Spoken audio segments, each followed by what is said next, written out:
Hello people, how are you doing today? Welcome to fit Tak with me Garima Bhandari. वैसे तो योगा की practice empty stomach की जाती है, बट वज्रासना यानी कि थंडरबोल्ट पोज एक ऐसा आसना है जिसको कि हम एक एक्सेप्शन भी मान सकते हैं, क्योंकि हम इसको आफ्टर मील बहुत ही सेफली प्रैक्टिस कर सकते हैं, एवरीडे प्रैक्टिस कर सकते हैं एंड ग्रेजुअली इसका टाइम हम इंक्रीज़ भी कर सकते हैं अप टू 30 मिनट्स। तो चलिए देखते हैं कैसे करेंगे वज्रासना और इसके क्या क्या बेनिफिट्स हैं हमारे बॉडी में।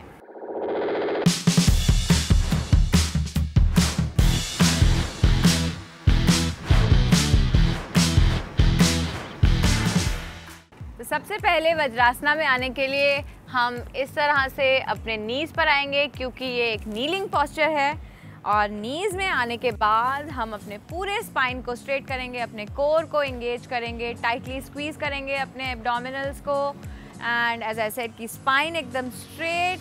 एंड उसके बाद हम धीरे धीरे अपने सिट बोन्स को यानी कि अपने हिप्स को लोअर करेंगे on the floor on our heels, इस तरह से। एंड इनिशियली जब आप इस पोस्चर को प्रैक्टिस करेंगे तो आपकी लेग्स जो हैं वो बहुत ही क्राई आउट करेंगी पेन में, स्पेशली एंकल्स में। अगर इस तरह के स्ट्रेच के आप यूज टू नहीं हैं तो आई हाईली रिकमेंड कि आप अपने सिट बोन्स के पास या फिर अपने एंकल्स के नीचे किसी भी तरह का कुशन प्लेस करें एंड धीरे धीरे gradually come to the full expression of the posture. And इसके बाद अपने स्पाइन को एकदम स्ट्रेट रखें, अपने हैंड्स को इस तरह से ईजिली अपने नीज़ के ऊपर ड्रॉप करें, अपने विजन को अपने नोज़ की तरफ सेंटर करें या फिर बिटवीन योर आईब्रोज। और वज्रासना एक ऐसा पोस्चर है जिसको कि लोग आफ्टर मील प्रैक्टिस करते हैं, क्योंकि इससे आपका मेटाबॉलिज्म एड होता है, डाइजेशन फास्ट होता है, किसी भी तरह का कॉन्स्टिपेशन या एसिडिटी अगर आपको है वो रिलीज़ होती है। मेंस्ट्रुअल क्रैम्प्स के लिए भी ये एक्सीलेंट है। बट सबसे इम्पॉर्टेंट, अगर आपके स्टमक में किसी भी तरह के अल्सर्स की प्रॉब्लम है तो ये उसको रिमूव करता है। तो एक एक्सीलेंट पोस्चर है जिसको कि आप एनी टाइम एनीवेयर प्रैक्टिस करें, सुबह उठ के या फिर रात को सोने से पहले अपने बेड में, व्हेनेवर यू फाइंड टाइम, या फिर अगर आप सोफ़ा पे बैठे हैं तभी भी आप इस तरह से वज्रासना में बैठने की प्रैक्टिस एवरीडे करें।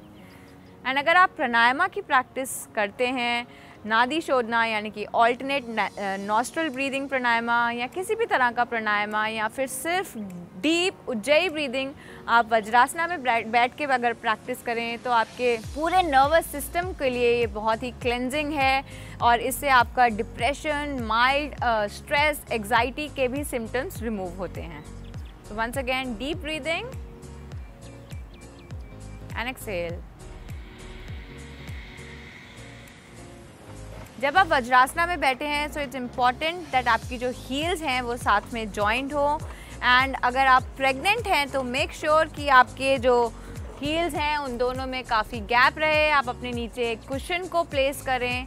So that is very important. And people who had recent knee injuries या किसी भी तरह का नी पेन है सो वो कम्प्लीटली इस आसना को अवॉइड करें, बिकॉज एज आई सेड कि इसमें काफ़ी डीप बेंड आता है आपके नीज़ में, एंकल्स में बहुत ओपनिंग आती है एंड पूरे लेग की मसल्स इससे इंक्रीज़ होती हैं, जिससे कि ब्लड फ्लो आपके पेल्विक एरिया की तरफ जाता है, जिससे कि आपका डाइजेशन इंक्रीज़ होता है।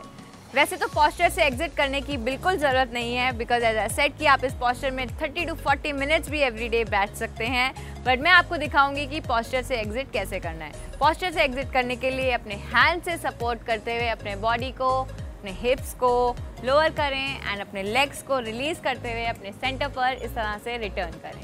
एंड और बहुत सारे योगा आसनास की प्रैक्टिस करने के लिए एंड मेरे साथ एवरी डे कोई नया आसना सीखने के लिए आप आज ही फिट तक को YouTube पे सब्सक्राइब करें, फेसबुक पर ज़रूर फॉलो करें एंड अपने कमेंट से हमें अपना फीडबैक ज़रूर देते रहें। Bye guys.